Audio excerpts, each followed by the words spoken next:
हाय, मैं हूँ Prabhat. I am psychology student. हमारे आसपास कुछ ऐसे लोग रहते हैं कि जब आप उनके आसपास से चले जाते हो, उनको छोड़ के चले जाते हो, तो उनको बहुत घबराहट होती है, बहुत दिक्कत होती है, उनको पैनिक सा महसूस होता है। ये छोड़ के जाने का मतलब ये नहीं कि दूसरे इंसान की मौत हो गई है, नहीं। छोड़ के जाने का मतलब बस आप उनके आसपास से उठ के चले जाओ, एक दो दिन के लिए बस चले जाओ, तो उन्हें बिल्कुल भी नॉर्मल फील नहीं होता, बहुत अजीब लगता है उनको। इसे हम कहते हैं ऑब्जेक्ट कॉन्स्टेंसी। और आज हम इसी साइकोलॉजिकल कॉन्सेप्ट के बारे में बात करें। देखो, मेनली इसकी शुरुआत होती है कि कैसे एक इंसान या फिर एक बच्चा बड़ा होता है और शुरुआती साल में उसके अपने माँ बाप के साथ कैसे रिलेशन रहे होते हैं। ऑब्जेक्ट कॉन्स्टेंसी का मेन मतलब ये होता है कि कैसे हम किसी और इंसान के साथ एक भावनात्मक रूप में जुड़े होते हैं, भले ही वो इंसान हमारी आंखों के सामने है या नहीं है। एसेंशियली कैसे हम वो अपनी सेंस ऑफ सिक्योरिटी मेंटेन करते हैं किसी भी फ्रेंडशिप में या रिलेशनशिप में, भले ही कितनी दूरी आ जाए, वो इंसान चला जाए या फिर कुछ टाइम के लिए हम दोनों साथ ना रहे।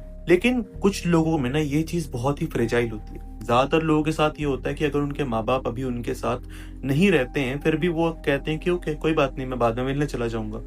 उनको डर नहीं लग रहा होता, उनको किसी प्रकार की पैनिक सा सिचुएशन नहीं आ रहा होता, डिस्कम्फर्ट नहीं लग रहा होता, उनका दिमाग खराब नहीं हो रहा होता। बट कुछ लोग ऐसे होते हैं जिनका दिमाग खराब सा होने लग जाता है, उन्हें अजीब लग रहा। और ये चीज तब होती है जब आपकी ऑब्जेक्ट कॉन्स्टेंसी काफी ज्यादा फ्रेजाइल होती है, बहुत ही कमजोर होती है, नाजुक होती है। क्योंकि कुछ लोगों के लिए उनके दोस्त का, पार्टनर का या फिर करीबी इंसान का ना होना उनको बहुत स्ट्रेस देता है। नॉर्मली हम इस चीज पे भरोसा करते हैं कि यार कोई बात नहीं, मैं बाद में मिल लूंगा, या फिर वो है मेरे पास, है ना, अभी मेरे साथ नहीं खड़े हैं बट मेरे पास जरूर है। बट इन लोगों के साथ ऐसा नहीं होता। ये लोग एक पैनिक स्टेट में आ जाते हैं, इन्हें डर लगने लग जाता है कि वो इंसान मुझे छोड़ के तो नहीं चला जाएगा। कई बार ये क्लिंजी हो जाते हैं, बड़े चिपकू हो जाते हैं सामने वाले को, लाइक बार बार उससे पूछ रहे हैं, तू मुझे छोड़ के तो नहीं जाएगा, ये तो नहीं करेगा, वो तो नहीं करेगा, कॉल करना, टेक्स्ट करना, बहुत ही ज्यादा ये भी चीजें होती हैं इनके साथ। ज्यादातर उनके साथ देखने को मिलती है जिनकी अटैचमेंट स्टाइल एंशियस हो। देखो, अटैचमेंट स्टाइल के ऊपर मैंने एक पूरा डिटेल वीडियो बनाया है। इफ यू वांट, आप मेरे चैनल पे जाके चेक कर सकते हो या फिर डिस्क्रिप्शन में लिंक भी मिल जाएगा। लेकिन अगर मैं बहुत सिंपली बताऊं तो नॉर्मली ये होता है कि जब आपके माँ बाप ने आपको बचपन में काफी इग्नोर करा है, बहुत निग्लेक्ट करा है, तो उस केस में आप बड़े ही एंशियस हो जाते हो चीजों को लेकर, स्पेशली लोगों को लेकर। कि कोई इंसान आपके करीब आया तो आप कहते हो कि मेरे को छोड़ के ना चला जाए, जैसे मेरे माँ बाप ने करा था मेरे साथ। इस कारण से इनको दिमाग में चल रहा होता है कि यार मुझे कोई छोड़ के ना जाए और लोग मेरे करीब ही रहें, और इसलिए इनको टेंशन ज्यादा होती।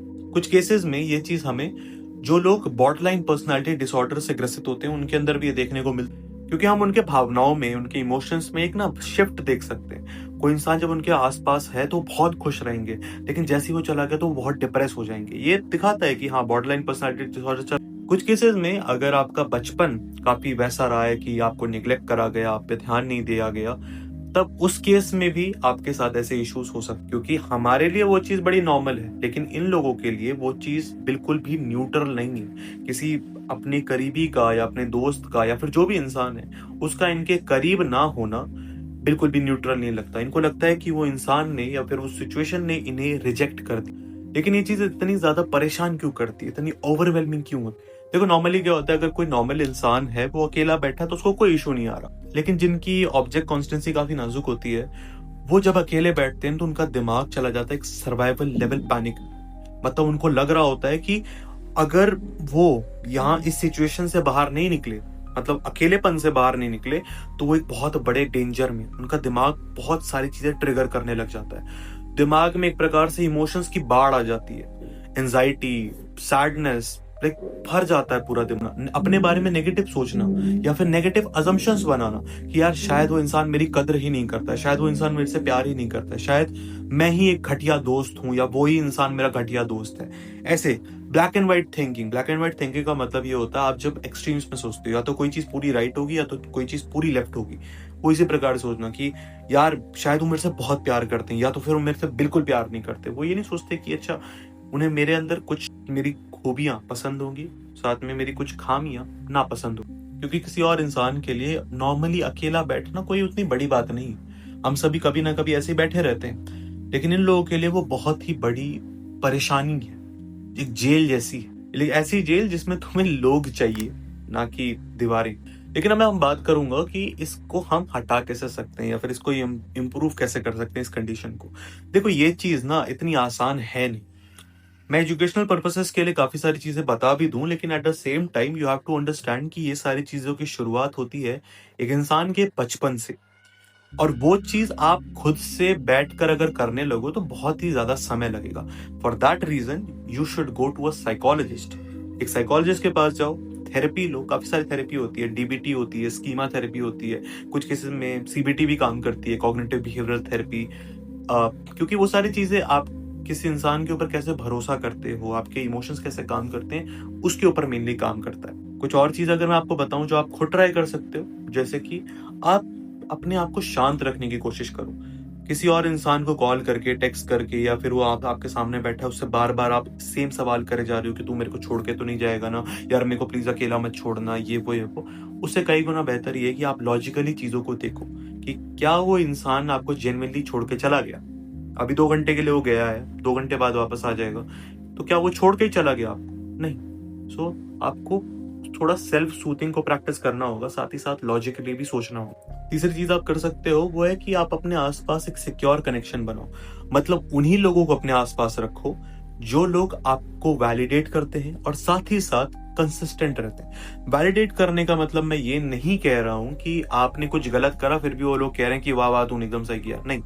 आई एम सेइंग अगर आपने कुछ अच्छा करा तो वो लोग आपको कह रहे हैं कि वाह यार तूने काफी अच्छा काम किया, तेरे को और अच्छा काम करना चाहिए, है ना। तो ये आपको वैलिडेट कर रहे हैं, कंसिस्टेंट हैं, आप उनको रिस्पेक्ट दे रहे हो, वो आपको रिस्पेक्ट दे रहे हैं, रेसिप्रोसिटी भी मेंटेन्ड है।